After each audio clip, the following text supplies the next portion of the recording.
In the other applications, we've talked about the inequality in the U.S. and taxation. The one-sentence summary is this: inequality is high, and we tax the wealthy in part to give resources to the poor. This application focuses on the last piece of the puzzle. How do these redistribution programs work? Here's what's interesting in the U.S. These programs are way smaller than you probably think. Think about all government spending. Imagine it's a $100 bill. Of that, we spend $16 on our military. $16 goes to health insurance programs that the government runs, like Medicare. Another $25 goes to Social Security, which is a different type of insurance that protects people in old age when they're retired and don't make any income. Now guess how much of that $100 goes to programs targeted to helping people with low income. It's about $18. The other interesting fact is that of the spending that we target to low-income groups, only 1/10 of it is in cash. Most of the aid is what we call in-kind, meaning you don't get money with no strings attached. Instead, you get a specific good, like food or childcare or healthcare. For example, about half of all the money the federal government spends to help the poor is delivered through the Medicaid program, which provides free healthcare to low-income families. We also have large programs to provide low-cost housing and food to those families struggling with low income. Why do we do this?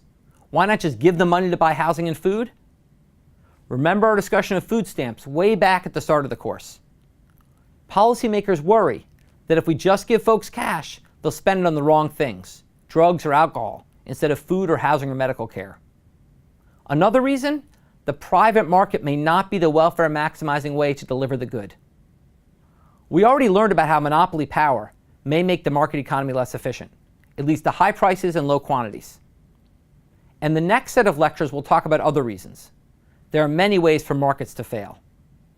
In these cases, when the market isn't delivering the welfare maximizing outcome, it may be more efficient for the government to provide and pay for the good. That said, we still do give a lot of cash to low-income families. As we've emphasized in the lecture, this could lead low-income workers to work less. But we're not helpless. We can try to address this problem through the use of targeting.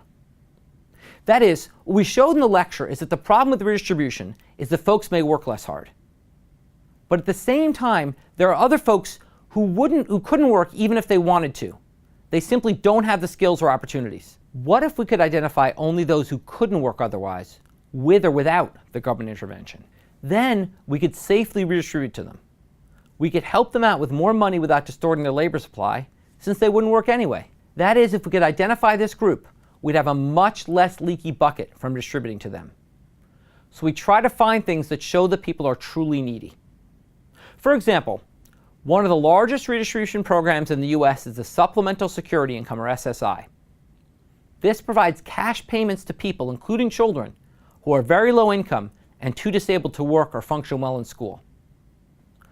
Another example is the Temporary Aid to Needy Families, or TANF program.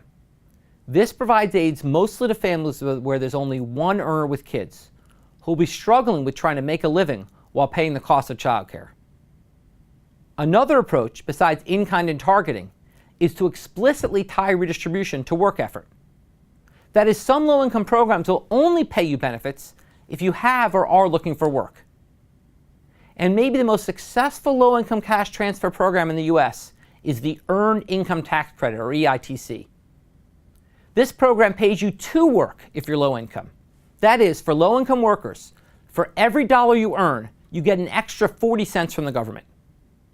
So the bucket here isn't leaky. Transfers aren't causing folk to work less. They're causing them to work more. Indeed, studies of the EITC suggest that it greatly reduces poverty while increasing the labor supply of low-income families.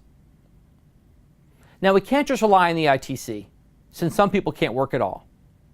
But it provides a great way to redistribute without causing a leak in the bucket.